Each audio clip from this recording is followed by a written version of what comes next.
என்சிபியில அதோட விலை மதிப்பை கூட சொல்லிட்டாராம். 1 கிலோ 1.5 கோடின்னு சொன்னாராம். இவர் சொல்றாரு இல்லையே 1 கோடியே 49 லட்சம் தானே. என்னவோ இவர் வாங்க போற மாதிரியும் அவர் விற்க போற மாதிரியும். ஏயா 3500 கிலோ கடத்திருக்கானா அது உண்மையா இல்லையா பதில் சொல்லணும் ஒரு டிஜிபி. அதை விட்டு விலைய கூட சொல்லிட்டாரு. இது என்ன மாடு பேரமா பண்ணிட்டு இருக்கோம்? இல்ல அவர் டிஜிபி வாங்க போறாரா என்சிபியில விற்கிறாங்களா? இல்ல, அதோட மதிப்பு சொல்லி இருக்காரு, அதுல என்சிபியில கூட சொல்லிட்டாங்க. நீங்க இவன் பிறவி குற்றவாளி, ஹிஸ்டரி ஷீட்டட் ரவுடி. யாரு? இந்த ஜாபர் சீட்டு. அப்புறம் ஜாபர் சீட்டுக்கு அப்புறம் வரலாம். அது நிறைய கேசட் நம்ம மாநில தலைவரே ரிலீஸ் பண்ணியிருக்காரு. ஏற்கனவே ஒரு 5-6 வருஷம் முன்னாடி தூத்துக்குடி எம்பியோட ஜாபர் சீட்டு பேசின கேசட்லாம் நானே கேட்டிருக்கேன். நல்ல வேலை இவனை டிஜிபி ஆக்கணும்னு சில பேர் முயற்சி பண்ணா ஒரு புண்ணியமா தடுத்துக்கிட்டான். யார? இந்த ஜாபர் சேட்டை. நீங்க இவன் 2006 இருந்து கஞ்சா கடத்தல், 2013 புழல் சிறையில இருந்தவன் இவன். அப்போ ஸ்டாலினுக்கு தெரிஞ்சிருக்கணுமா இல்லையா? அப்ப நீங்க தானே ஆட்சி. திராவிட முன்னேற்ற கழகத்தின் ஆணிவேரை பதம் பார்ப்பதற்காக இங்கே நாம கூடியிருக்கோம். இதுல 2 பேர் எப்படி அவுட் ஆஃப் தி வே போய் கோபாலபுரம் குடும்பத்தை, திராவிட முன்னேற்ற கழகத்தின் நம்பர் 1 ஃபேமிலியை பாதுகாக்கிறதுக்காக முயற்சி பண்ணி கொண்டு இருக்கிறார்கள். ஒன்னு எங்கூருக்கார் சட்ட அமைச்சரா, அவருக்கு சட்டம் தெரியுமான்னு எனக்கு தெரியல. இந்த ஜாஃபர் சாதிக்கு நீங்க நான் ஏற்கனவே சொல்லி இருக்கேன், இந்த 2 ஜாஃபரும் தான் திராவிட முன்னேற்ற கழகத்தின் சவப்பெட்டியில் அடிக்கப்படுகின்ற இறுதி ஆணிகள். யாரு? ஒன்னு ஜாஃபர் சாதிக், இன்னொன்னு ஜாஃபர் சேட். போலீஸுக்கு உள்ள இருந்த கிரிமினல், வெளியில இருந்து பண்ணி கொண்டிருக்கிற கிரிமினல். இங்க எல்லாரும் என்ன சொல்றாங்க? யாரோ வில்சனா, அது வில்சன்னா வில் டாக்டரா தெரியாதுன்னு திராவிட முன்னேற்ற கழகத்தை இன்வால்வ் பண்ணினா அவர் என்னவோ நடவடிக்கை எடுப்பாராமே. நான் சொல்றேன், the first family of DMK is totally involve in this issue. எழுதிக்கோ, ரெக்கார்டு பண்ணிக்கோ, என்ன நடவடிக்கை எடுக்க முடியுமோ எடு. ஏன்னா நான் சொல்லல, அந்த கிரிமினலே சொல்றான். நீங்க கிரிமினல் சொன்னா எல்லாருமே கிரிமினல் தானே தப்பா நினைக்கப்படாது. நான் இப்ப சொல்ற கிரிமினல் ஜாஃபர் சாதி. அவன் நேற்று என்ன சொல்லி இருக்கான்? நான் வண்டியில திமுக கொடிய கட்டிக்கிடுவேன். நீங்க இப்ப தமிழ்நாடு போலீஸ் இங்க எல்லாரும் இருக்காங்க, எல்லாரையும் விட நம்ம ஐயா டிஜிபி இருக்கார். ஏன்னா ஐயான்னு சொன்னாதான் அவங்களுக்கு புரியும். நீங்க இப்ப ஏட்ட ஐயா கிட்ட இன்ஸ்பெக்டர் பேசினா ஏட்ட ஐயா எப்படி ரியாக்ட் பண்ணுவார்? ஐயா ஐயா ஐயா ஐயா, அவ்வளவுதான் கம்யூனிகேஷனே. அதனால நம்ம டிஜிபி ஐயாவுக்கும் ஒரு கேள்வி இருக்கு, எங்க ஊர் ரகுபதி அண்ணனுக்கும் ஒரு கேள்வி இருக்கு. திராவிட முன்னேற்ற கழகம் இதுல இன்வால்வ்டா இல்லையா?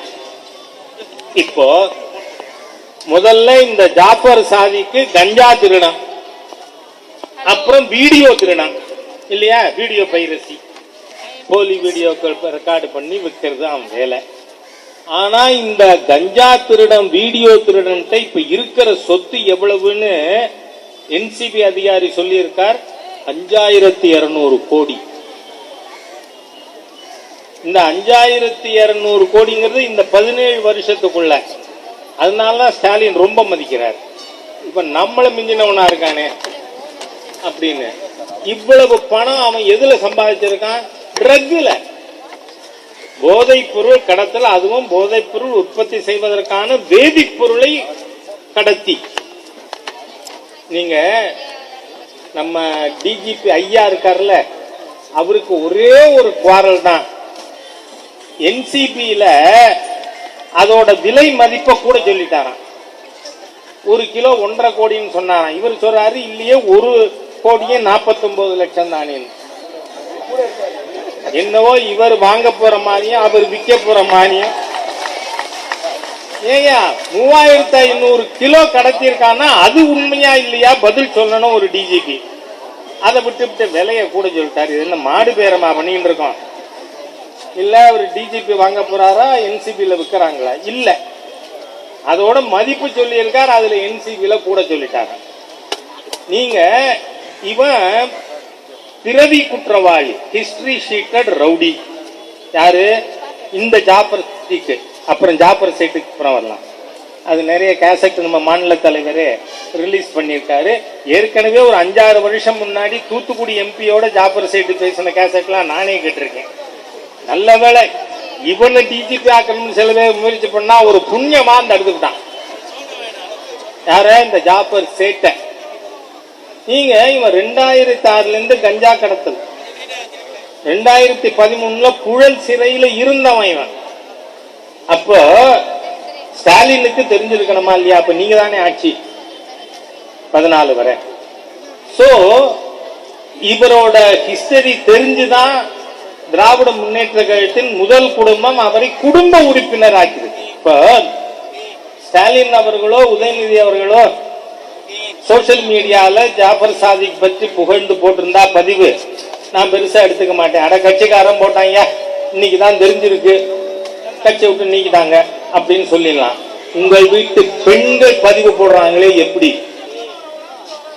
இப்ப ஒண்ணு இல்ல, மங்கை பட ப்ரொடியூசர் யாருன்னு பார்த்து அவங்கள இடி வந்து கைது பண்ணா போதும். ஏன்னா என்சிபில கைது பண்ண முடியாது. என்னடா இவன் இப்படி பேசுறானே, நான் சட்டம் தெரிஞ்சதுனால பேசுறேன். 2 கிராம் கிட்டாமின் வச்சிருந்தாலும் கைது பண்ணலாம், கஞ்சா வச்சிருந்தாலும் கைது பண்ணலாம், வாங்கினா கைது பண்ணலாம், விட்டா கைது பண்ணலாம். அந்த பணத்துல படம் எடுத்தா கைது பண்ண முடியாது. என்சிபியால கைது பண்ண முடியாது. ஆனா யாரால முடியும்? என்போர்ஸ்மெண்ட் டைரக்டரேட்டால முடியும். இடிக்கு தான் இப்ப டெல்லியில ஒரு ஆபீஸ்னா சென்னையில் ஒரு ஆபீஸ் போடுற நிலைமை வந்துடுச்சு. என்ன? அதனால 2013 போதைப் பொருள் கடத்தலுக்கு கைது செய்யப்பட்டு புழல் சிறையில் இருந்தவன், 19 சென்னையிலையும் மும்பையிலையும் ஜெயில இருந்தவன். எதுக்கு? 38 கிலோ கெட்டமின் மலேசியாவுக்கு கடத்தினதுக்காக. 38 கிலோன்னா அது 54 கோடி ரூபாய் கிட்ட வரும்.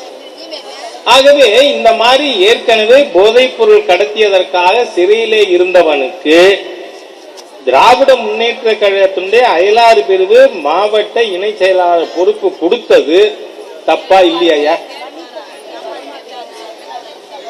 சரி, இப்போ என்சிபில என்ன சொல்லியிருக்காங்க?